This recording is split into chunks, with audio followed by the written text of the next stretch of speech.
So after I got the bunnies all cut out, I hand painted them with fabric paint.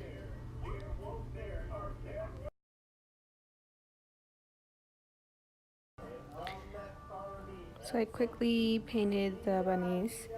But if you need a stencil, you can also download the files on my blog or social media account.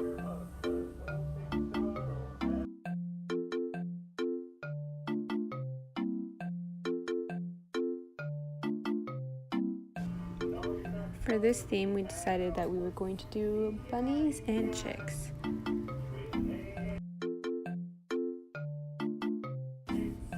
So I went ahead and hand painted the chicks and the bunnies.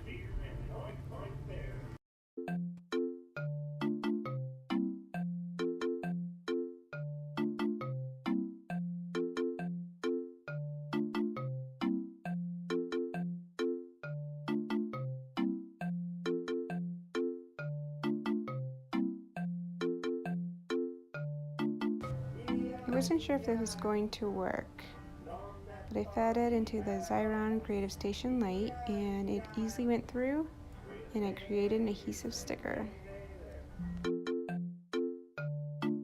No. Make sure you feed it through or you can cut it off. Note to self, it's also sharp enough that it can cut the felt.